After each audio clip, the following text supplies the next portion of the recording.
Good evening, students. Now I'm going to explain about answers on homework. I have given 10 sentences. See the answers. The first one is నేను తినుట కన్నా త్రాగడానికి ప్రాముఖ్యతను. ఇక్కడ మీరు ఒకటి బాగా అబ్జర్వ్ చేయండి. నేను మీకు క్లియర్‌గా ఎక్స్‌ప్లెయిన్ చేస్తాను. ఇక్కడ మీరు కన్ఫ్యూజన్ అవ్వక్కర్లేకుండా. ఇప్పుడు ఇందులో ఇక్కడ చూడండి. ఇది సబ్జెక్ట్. ఇది సబ్జెక్ట్. నేను అంటే ఐ సబ్జెక్ట్ అవుతుంది. తర్వాత తినుట ప్లస్ త్రాగుట అంటూ 2 వెర్బులు ఉన్నాయి. అవునా? సో ఇక్కడ చూడండి, ఇది తినుట వెర్బు, ఇది త్రాగుట వెర్బు. ఈ వెర్బులను ఉపయోగించి మనం ఈ సెంటెన్స్ రాయాలన్నమాట. ఇప్పుడు నేను మీకు ఏం చెప్పాను ఇందులో, ఇక్కడ చూడండి రాస్తున్నాను. నేను తినుట కన్నా త్రాగడానికి ప్రాముఖ్యత ఇస్తాను అని చెప్పాను. ఈ నేను అంటే సబ్జెక్ట్, దీని స్ట్రక్చర్ ఏంటి? Subject plus prefer plus web.inform plus object plus 2 again మళ్ళా web.inform వస్తుంది ప్లస్ web.inform ప్లస్ ఆబ్జెక్ట్. ఇప్పుడు ఇందులో తినుట త్రాగుట 2 డైరెక్ట్గా వచ్చేసాయి కాబట్టి ఇప్పుడు ఏం చేస్తాం అంటే ఇందులో నేను అంటే ఐ, ప్రాముఖ్యత ఇవ్వడానికి వర్బ్ ప్రిఫర్, ఐ ప్రిఫర్. ఇప్పుడు తినుట త్రాగుట 2 వెర్బులు ఉన్నాయి. తినడానికి వర్బ్ ఏంటి? ఈట్. త్రాగడానికి వర్బ్ ఏంటి? డ్రింక్. ఇప్పుడు దేనికి ప్రాముఖ్యత ఇస్తున్నాం మనం? త్రాగడానికి ప్రాముఖ్యత ఇస్తున్నాం. త్రాగడానికి వర్బ్ ఏంటి? డ్రింక్ కదా. ముందర దీనికి ప్రాముఖ్యత ఇచ్చేది ముందర రాయాలి కాబట్టి డ్రింక్ రాస్తాం. ఇప్పుడు నేను ఏం చెప్తున్నాను? డ్రింక్కి ఐఎన్జీ ఫామ్ పెట్టేమంటున్నాను. I prefer drinking. తర్వాత ప్రిపోజిషన్ ఏంటి? ఇందులో ఆబ్జెక్ట్ లేదండి. ఇంకా ఇప్పుడు మనకి లేనిది ఏంటి? ఇందులో ఇది లేదు మనకి, ఇంకా డైరెక్ట్ వెర్బ్తో ఎండ్ అయిపోతుంది. ఇది లేదు, ఇది ఇక్కడ ఇది లేదు, ఇక్కడ ఇది లేదు, అంటే డైరెక్ట్ web.informతో ఎండ్ అయిపోతుంది కాబట్టి మనకి ఈ web.informతో అయిపోతుంది, ఇక్కడ web.informతో అయిపోతుంది. ఇప్పుడు మనం ఏం చేయాలి? ఇప్పుడు ఇక్కడ చూడండి, డ్రింకింగ్ దేనికి ప్రాముఖ్యత ఇస్తాను? To I prefer drinking to. తినడానికి అంటే తినుటాకి వర్బ్ ఏంటి? ఈట్. దానికి ఏం చెప్పాను? I prefer drinking to eating. ఇదే సెంటెన్స్. అదే నేను ఇక్కడ రాసాను చూడండి. ఇప్పుడు వీటిని తీసేసి మీకు చూపెడతాను చూడండి.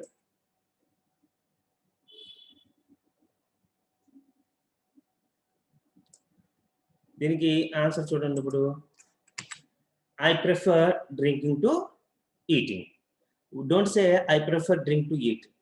ఓకే, నేను తింటు కన్నా త్రాగడానికి ప్రాముఖ్యత ఇస్తాను. What is the second sentence? మేము అబద్ధం చెప్పుట కన్నా ఉద్యోగాలు విడిచిపెట్టడానికి ప్రాముఖ్యత ఇస్తాం. విడిచిపెట్టడం అంటే లీవ్, అబద్ధం చెప్పడం అంటే లై. ఇప్పుడు ఉద్యోగాలు విడిచిపెట్టడానికి ప్రాముఖ్యత ఇస్తాం కాబట్టి లివింగ్ జాబ్స్ అన్నది ప్రిఫరబుల్ ఆబ్జెక్ట్ అన్నమాట. ఇప్పుడు మేము అంటే ఉయ్యి ప్రిఫర్ వాడతాం, leaving the jobs to lie. So leaving the jobs అంటే లీవింగ్ అంటే విడిచిపెట్టడం, ద జాబ్స్ అంటే ఉద్యోగాలు. We prefer leaving the job. మేము ఉద్యోగాలు విడిచిపెట్టడానికి ప్రాముఖ్యత ఇస్తాం. అబద్ధం చెప్పడానికి లై కదా వెర్బ్, లైకింగ్ ఫామ్ పెట్టేస్తాం అనమాట.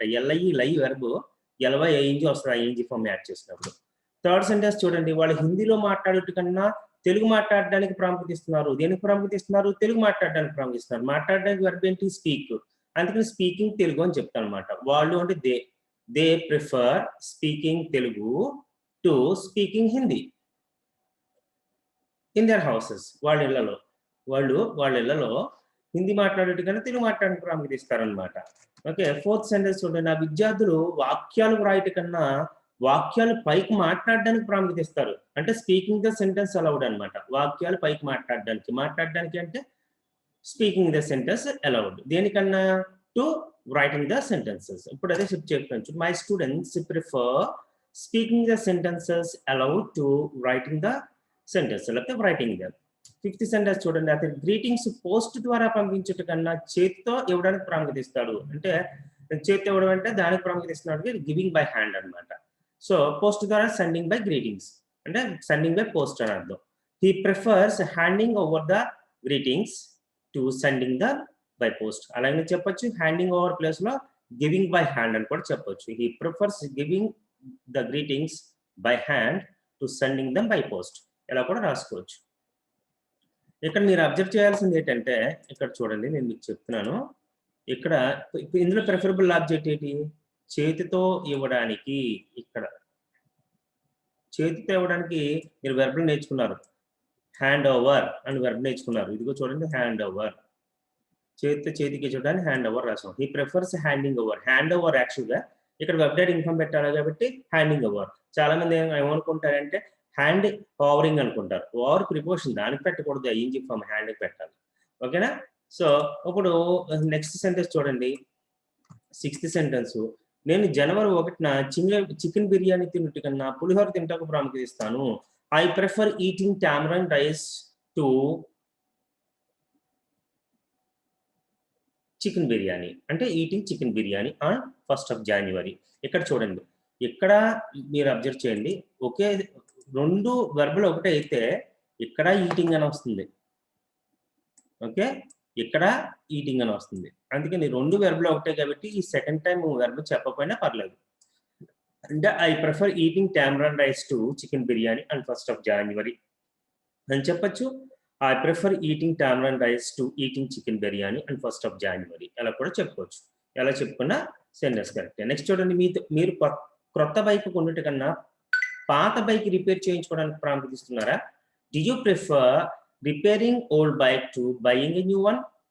అంటే న్యూ వన్ అంటే న్యూ బైక్ అని అర్థం అనమాట. ఇక్కడ 1 అంటే మీనింగ్ బైక్ అని అర్థం. మళ్ళీ బైక్ రిపీట్ చేయట్లేదు అంతే, మనం బయింగ్ ఏ న్యూ బైక్ అని కూడా చెప్పచ్చు. నెక్స్ట్, ఎందుకు వాళ్ళు అబద్ధం చెప్పేట కన్నా చావడానికి ప్రాముఖ్యత ఇస్తున్నారు? Why do they prefer dying to lying? చావడానికంటే డై ఈ వెర్బ్, అబద్ధం చెప్పడానికి వెర్బ్ లై. అందుకని లైకి ఐఎన్జీ ఫామ్ పెట్టాం, డైకి ఐఎన్జీ ఫామ్ పెట్టాం. డై ఐఎన్జీ ఫామ్ పెట్టాడు, డివై ఐఎన్జీ వస్తుంది. ఎల్ఐఈ లై ఐఎన్జీ ఫామ్ పెట్టినప్పుడు ఎల్బై ఐఎన్జీ వస్తుంది. ఓకే, నెక్స్ట్ 9th సెంటెన్స్ చూడండి, ఎవరు నిజం చెప్పుట కన్నా దాని గురించి మర్చిపోవడానికి ప్రాముఖ్యత ఇస్తున్నారు? Who prefers forgetting about that to knowing the truth? ఎలాగైనా చెప్పచ్చు. ఈ సెంటెన్స్ ని ఇంకో విధంగా కూడా రాయించండి. ఎలాగంటే ఇక్కడ రాసి చూపెడుతున్నాను, మీరు చూడండి. Who prefers forgetting about the truth to knowing about that అని కూడా రాయొచ్చు. ఇలా కూడా రాయొచ్చు. ఎవరు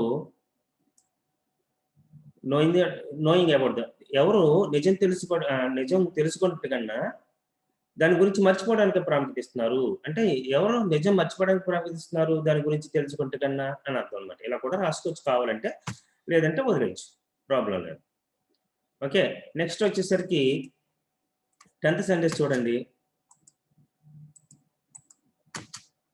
మీరు జర్నీలో బంగారు ఆభరణాలు పెట్టుకున్నట్టు కన్నా బంగారు పూత పూయబడిన ఆభరణాలు పెట్టుకోవడానికి ప్రాముఖ్యత ఇస్తున్నారా అన్నానండి.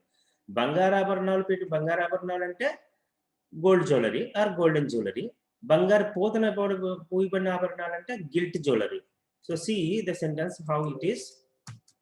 Do you prefer wearing gilt jewellery in the journey to wearing golden jewellery అని కూడా రాసుకోవచ్చు మనం. ఓకే, 2 సార్లు మనం వర్క్ చెప్పుకోవచ్చు, లేకపోతే 2వ సారి మానేయచ్చు. As I told you here 6th sentence లో, do you prefer wearing gilt jewelry in the journey to golden jewelry? ఇక్కడ క్వశ్చన్ మార్క్ పెట్టండి. ఓకేనా, ఇవి sentences. So you have to cut your sentences with these sentences. If you have any doubt, you can ask me through WhatsApp message. Okay, now students, with this I am stopping. I shall meet you with refer to third model tomorrow. Okay, students, bye.